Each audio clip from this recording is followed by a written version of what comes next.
मित्रों नमस्कार। अपने कॉलेज लेक्चर एग्ज़ाम 2020 का लोक प्रशासन का पहला पेपर हम हल कर रहे हैं। हमें ज्ञात है कि कॉलेज लेक्चर एग्ज़ाम में 3 पेपर होते हैं, पहला सब्जेक्ट का, दूसरा भी सब्जेक्ट का और एक पेपर होता है जिसको थर्ड पेपर कहते हैं। हालांकि होता वो सबसे पहले वो जनरल नॉलेज का है। जनरल नॉलेज का पेपर हो चुका है और अभी इसके पब्लिक एड के मई में सब्जेक्ट के होने, तो हम पिछले पेपर की चर्चा कर रहे हैं। इसमें देखिए पहला क्वेश्चन है, तुलनात्मक लोक प्रशासन में सूचना ऊर्जा प्रतिमान किसने प्रतिपादित किया। तो मित्रों इसका जवाब है जॉन सी डोर्सी द्वारा, यानी डोर्सी का सूचना ऊर्जा मॉडल है। फिर आगामी क्वेश्चन इसमें है, आप इनमें मार्किंग को मत देखें, मैं सही उत्तर बोल रहा हूं। निम्न में से कौन सा एक दैव निर्देशन यानी रैंडम सैंपलिंग होता है, मतलब कहीं कहीं से सैंपल उठाना का प्रकार है। तो इसका सही जवाब है बहुचरण निर्देशन। क्या जवाब है इसका? बहुचरण निर्देशन। फिर इसमें तीसरा क्वेश्चन है कि कौन सी एक नवीन लोक प्रशासन की विशेषता नहीं है। तो मित्रों नवीन लोक प्रशासन की विशेषताएं क्या है ये हमें ध्यान रखनी है कि प्रासंगिकता यानी सब्जेक्ट से जुड़ा हुआ होना चाहिए, उसके कुछ मूल्य होने चाहिए, वो सामाजिक क्षमता यानी सोशल इक्वलिटी पर आधारित होना चाहिए। ये तो उसकी है विशेषताएं। अब इसमें जो कोई विशेषता नहीं है वो है कि परिवर्तन जड़ता, यानी उसमें परिवर्तन जड़ता नहीं होनी चाहिए। परिवर्तन के प्रति लोक प्रशासन संवेदनशील होना चाहिए।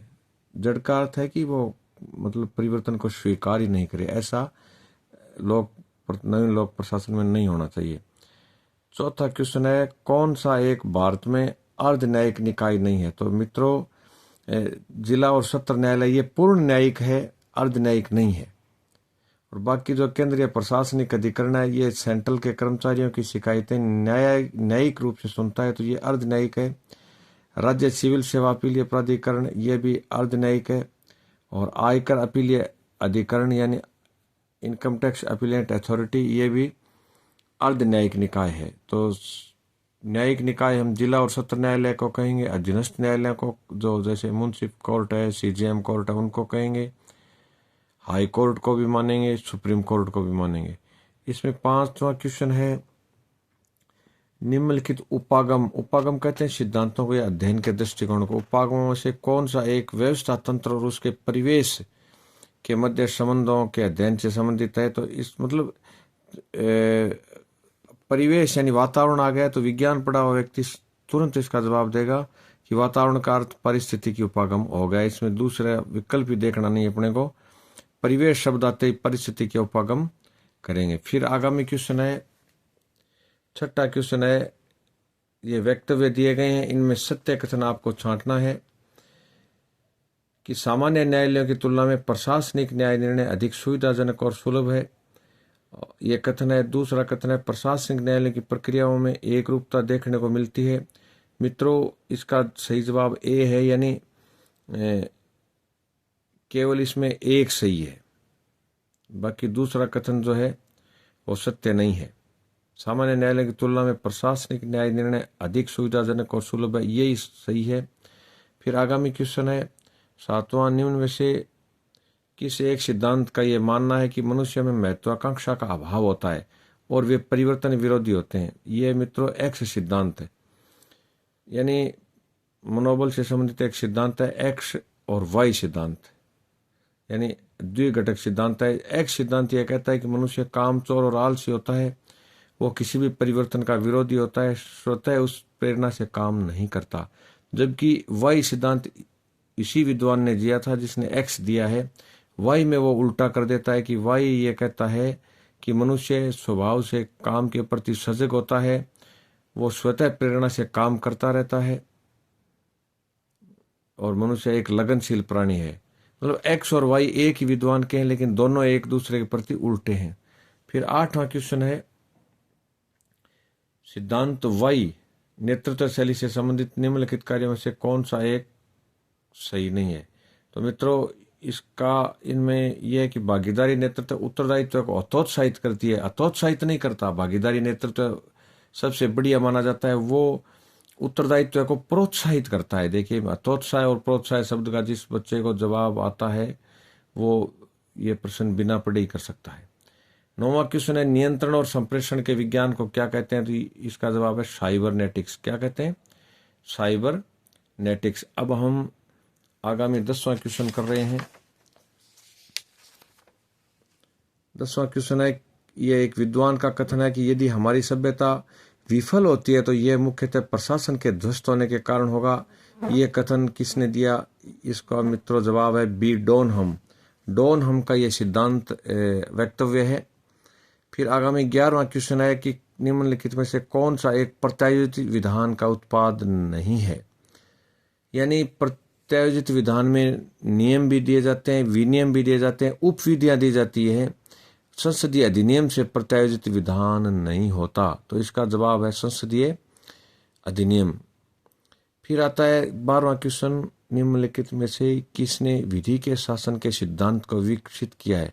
मित्रों, ये डाइसी है और विधि का शासन की शुरुआत इंग्लैंड में हुई थी और इसके जनक थे डाइसी। तो डाइसी से आप याद रखें विधि का शासन। अंग्रेजी में इसको कहते हैं रूल ऑफ लॉ। क्या कहते हैं? Rule of law. 13वां क्वेश्चन है कि निम्नलिखित में से किसने संगठन में कर्मचारियों की बेहतर प्रभाव उत्पादकता हेतु टी ग्रुप ट्रेनिंग का सुझाव दिया है? मित्रों, ये टी ग्रुप ट्रेनिंग दी थी क्रिस आर्ग्रिस ने। किसने दी है? क्रिस आर्ग्रिस ने। फिर 14वां क्वेश्चन है, हर्जबर्ग ये एक मोटिवेशनल पॉलिटिकल थिंकर था।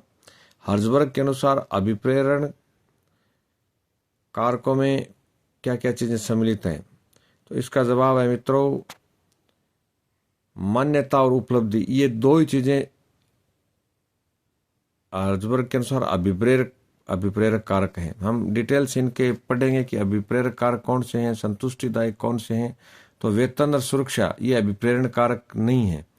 वेतन व्यक्ति को काम करने पे मिलता है और वो वेतन के आधार पे ही काम करता है, स्वतः प्रेरणा से नहीं करता। जबकि अभिप्रेरक वो होते हैं जो व्यक्ति को आंतरिक रूप से प्रेरित करते हैं। तो इसमें मान्यता और उपलब्धि है। मान्यता का अर्थ होता है, मान लीजिए आपने कोई एक अच्छा कार्य किया, उसको समाज मान्यता देता है, वाहवाही देता है, तब आप बड़ा गर्व महसूस करते हैं। और उपलब्धि है कि कोई व्यक्ति उपलब्धि प्राप्त करता है और समाज उसकी उपलब्धियों को सकारात्मक दृष्टि से देखता है, तो वो उसके लिए एक मोटिवेटर का काम करता है, नहीं अभिप्रेरक का काम करता है। अभी हम 15वां क्वेश्चन पढ़ेंगे। पोस्ट कॉर्ब ये अंग्रेजी का शब्द है POSDCORB। पोस्ट कॉर्ब अवधारणा लोक प्रशासन की किस विषय वस्तु से संबंधित है? तो मित्रों ये क्षेत्र से, यानी पोस्ट कॉर्ब में लोक प्रशासन के जो जितने भी क्षेत्र हैं वो इसमें सारे समाहित हो गए हैं। फिर आता है कि लोक प्रशासन को एक पृथक विषय के रूप में सर्वप्रथम किस देश में शुरुआत किया गया? तो ये जवाब है संयुक्त राज्य अमेरिका। और ये कब शुरुआत हुई थी इसकी? 1887 में। यानी लोक प्रशासन का पहला चरण भी वहीं से शुरू होता है 1887 में, और अमेरिका से। और शुरू करने वाले व्यक्ति थे अमेरिका के राष्ट्रपति वुडरो विल्सन। यानी लोक प्रशासन के जनक कौन है? Woodrow Wilson. 17वां क्वेश्चन है, लोक प्रशासन की प्रकृति के संदर्भ में निम्नलिखित में से कौन सा एक कथन सही है? तो इसमें लोक प्रशासन एक सामाजिक विज्ञान है। ये मित्रों आप ढंग से समझ लो कि भले ही राजनीति विज्ञान है, इतिहास है, भूगोल है, इकोनॉमिक्स है या साइकोलॉजी है, यानी आर्ट्स के जितने भी सब्जेक्ट हैं वो सारे एक सामाजिक विज्ञान हैं। उनको विशुद्ध विज्ञान नहीं माना जाता और न ही इनको विशुद्ध कला माना जाता है। ये कला भी हैं और विज्ञान भी है, इसलिए इनके लिए एक शब्द आता है कि एक सामाजिक विज्ञान है। फिर 18वां क्वेश्चन है, जनसाधारण की भाषा में लोक प्रशासन से अभिप्राय उन क्रियाओं से जो केंद्र, राज्य और स्थानीय सरकारों की कार्यपालिका शाखाओं द्वारा संपादित की जाती है। लोक प्रशासन की उपयुक्त परिभाषा किसके द्वारा दी गई?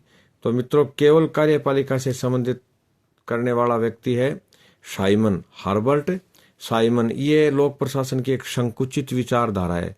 व्यापक विचारधारा या ब्रॉड थिंकिंग वो होती है जो लोक प्रशासन को निजी से भी जोड़ती है, लोक प्रशासन को न्याय से, विधि से, सब से जोड़ती है, उसको हम व्यापक कहेंगे। लेकिन ये केवल कार्यपालिका यानी केवल सरकार से इसको जोड़ रहा है, तो ये संकुचित विचारधारा है। और ये इसका देने वाले थे हर्बर्ट साइमन। साइमन वैसे तो व्यवहारवादी थे, लेकिन लोक प्रशासन के क्षेत्र को उन्होंने संकुचित दृष्टि से देखा है। फिर आगामी क्वेश्चन है 19वां क्वेश्चन है मित्रों, लोक प्रशासन और निजी प्रशासन के मध्य प्रमुख अंतर क्या क्या है। तो इसमें यह है लाभ कमाना, यानी लोक प्रशासन लाभ कमाने के उद्देश्य से काम नहीं करता। लोक प्रशासन का सरकार है तो ये लाभ के उद्देश्य से काम नहीं करती, जबकि निजी प्रशासन कोई भी प्राइवेट फैक्ट्री है वो सारे लाभ कमाने के आधार पे काम करते हैं। फिर 20वां क्वेश्चन है कि इन कारणों से लोक प्रशासन का महत्व बढ़ गया है। तो मित्रों, लोक प्रशासन धीरे धीरे जो 1887 से शुरू हुआ विषय आज दुनिया में छा गया है। इसके क्षेत्र बढ़ने के क्या कारण है?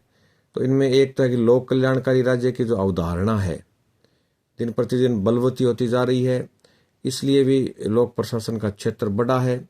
और वर्ल्ड वार यानी जो सेकेंड वर्ल्ड वार हुआ, फर्स्ट वर्ल्ड वार हुआ, इन विश्व युद्धों ने लोक प्रशासन के क्षेत्र को व्यापक करने का प्रयास किया। तीसरा इसमें आता है कि आर्थिक नियोजन। तो मित्रों, आर्थिक नियोजन के कारण भी लोक प्रशासन का महत्व बढ़ा है, और तकनीकी क्षेत्र भी बढ़ने के कारण यानी तकनीकी अभिवृद्धियां बढ़ी हैं, इसलिए भी लोक प्रशासन का क्षेत्र या महत्व बढ़ा है। फिर आगामी 21वां क्वेश्चन है, लोक प्रशासन के एक विषय के रूप में पहचान का संकट काल रहा है। ये चरण कौन सा था? ये था 1948 से 1970, यानी जो पहला चरण है वो तो सिद्धांतों का स्वर्ण काल था, और इसमें सिद्धांत माने ही नहीं गए, यानी लोक प्रशासन अपनी पहचान खोने लग गया। वो चरण है 1948 से 1970 तक का। फिर 22वां क्वेश्चन है, लोक प्रशासन इस संदर्भ में निजी प्रशासन से भिन्न नहीं है। देखिए प्रश्न को ध्यान से देखें, ये भिन्न नहीं है यानी अंतर नहीं है। किसमें अंतर नहीं है? उत्पादकता, विधायी उत्तरदायित्व, वित्तीय प्रतिफल, ये सभी। तो मित्रों इसका जवाब है, देखो विधायी उत्तरदायित्व तो कंपनी का भी होता है, कानून को तोड़ करके कोई कंपनी काम थोड़ी कर सकती है किसी देश में, और कानून के दायरे में रहकर ही लोक प्रशासन काम करता है, तो विधायी उत्तरदायित्व दोनों के होते हैं। वित्तीय प्रतिफल भी आशा कर सकती है सरकार और निजी क्षेत्र भी, तो इसमें विधायी उत्तरदायित्व है, वित्तीय प्रतिफल, इन मामलों में तो ये चीजें भिन्न हैं। लोक प्रशासन और निजी प्रशासन में भिन्नता है। उत्पादकता यानी दोनों प्रोडक्टिविटी से जुड़े हुए चीजें होती हैं। प्रोडक्शन का मतलब कोई कंपनी में कोई चीज उत्पादन करना ही नहीं होता। जैसे सरकारी कोई कार्यालय है तो वो सेवा का जरूर उत्पादन करता है, तो उत्पादकता के मामले में दोनों समान है, अंतर नहीं है। बाकी विधिक उत्तरदायित्व लोक प्रशासन का ज्यादा होता है, निजी प्रशासन का थोड़ा कम होता है। निजी प्रशासन वित्तीय प्रतिफल पर ही काम करता है, जबकि सरकारी प्रशासन वित्तीय प्रतिफल को ध्यान में नहीं रखता। तो इसमें अंतर पूछा है कि इनमें कौन सी चीज मिलती नहीं है, समान है, तो वो है उत्पादकता।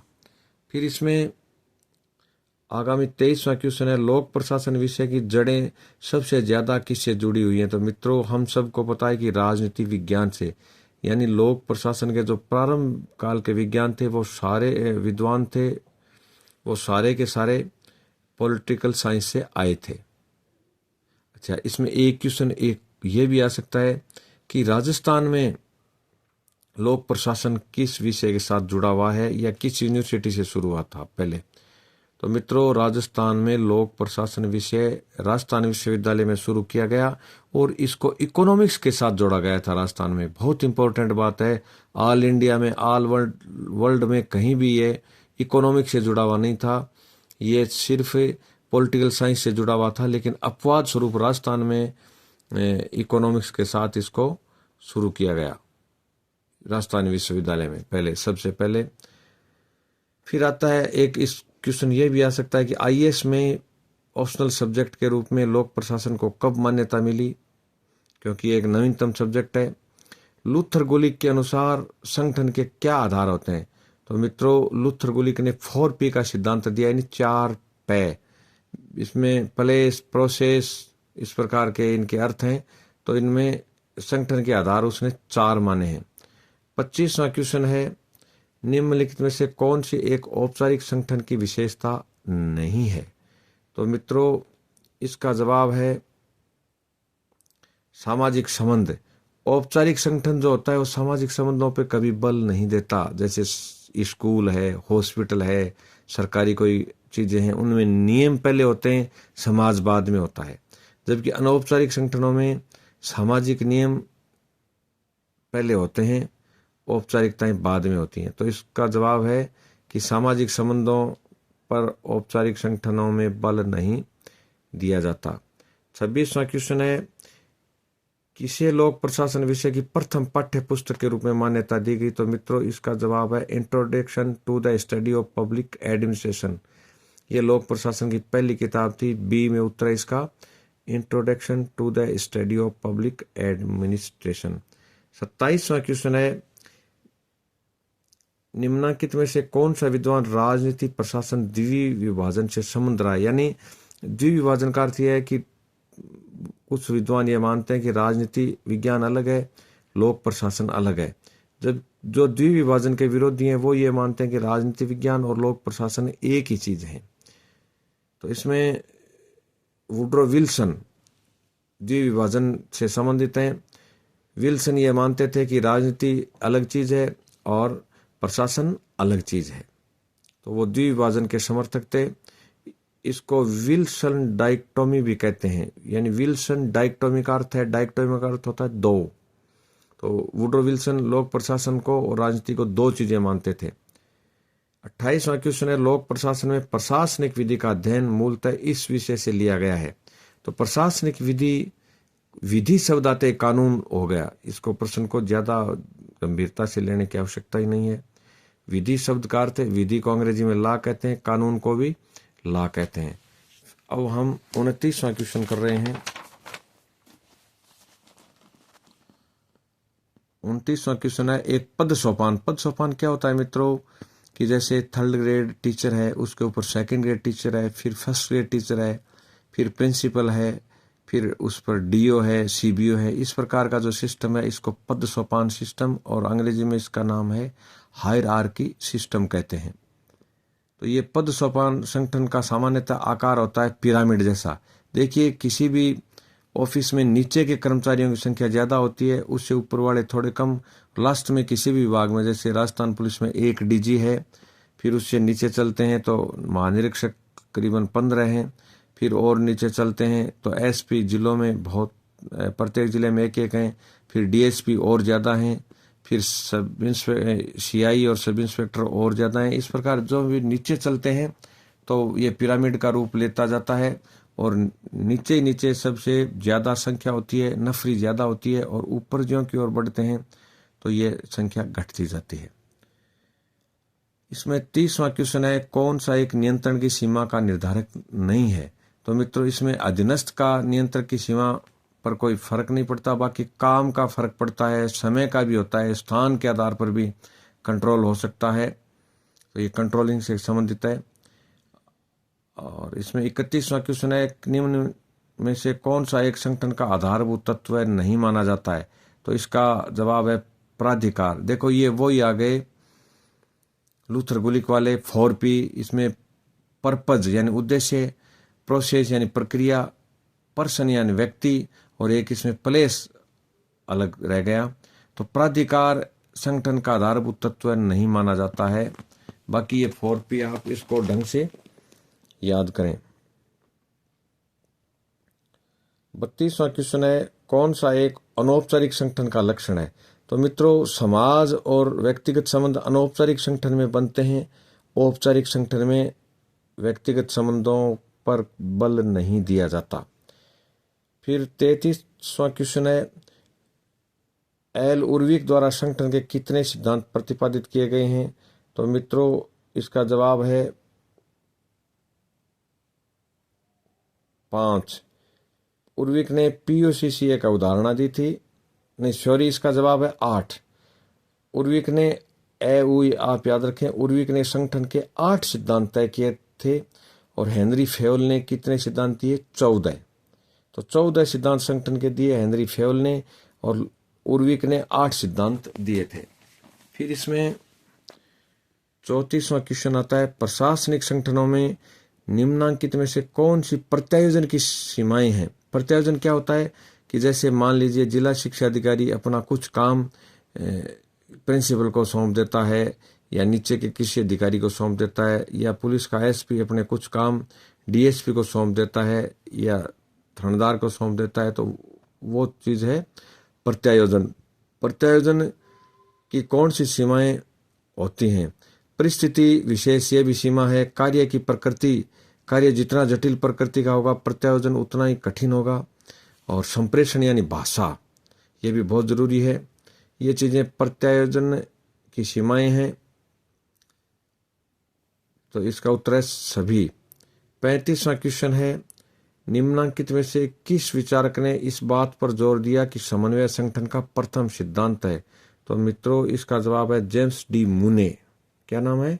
जेम्स डी मुने यानी JD मुने। फिर 36वां प्रश्न है, ग्रेकुनाज का सूत्र किस संगठन के सिद्धांत से संबंधित है? तो ये मित्रों ध्यान का क्षेत्र यानी स्पान ऑफ कंट्रोल, अंग्रेजी में कहते हैं इसको स्पान ऑफ कंट्रोल। ये ग्रेकुनाज ने एक सूत्र दिया था कंट्रोलिंग से संबंधित और ये ध्यान के क्षेत्र का है। फिर इसमें 37वां क्वेश्चन है, कौन आदेश की एकता का सिद्धांत का प्रबल समर्थक है? तो मित्रों हेनरी फेवल। हेनरी फेवल के 14 सिद्धांतों में प्रमुख सिद्धांत है आदेश की एकता, यानी आदेश की एकता का अर्थ होता है एक व्यक्ति को एक ही अधिकारी आदेश देगा। फिर इसमें 38वां क्वेश्चन है, लोक प्रशासन में प्रबंधकीय कार्यों की कुंजी क्या माना जाता है? तो सत्ता है, यानी पावर। किसी अथॉरिटी जो है उसके आधार पे काम हो सकते हैं। जैसे मान लीजिए एक जिले का कलेक्टर है, उसके पास पावर है तो वो अधीनस्थ अधिकारियों से काम करवा लेता है। यदि उसके पास पावर ही नहीं है तो कलेक्टर साहब भले ही कुर्सी पे बैठे रहेंगे, उनको कोई नहीं मानेगा। यानी पावर से ही कार्य होते हैं। फिर आगामी क्वेश्चन 39वां, आज हम 40 क्वेश्चन ही करेंगे। 39वां क्वेश्चन है, सूचना एकत्रीकरण किसका एक महत्वपूर्ण चरण है? तो मित्रों ये है लोक नीति निरूपण, इसको कहते हैं। यानी लोक नीति का फॉर्मुलेशन यानी लोक नीति बनाने में सूचना एकत्र होना अति आवश्यक है।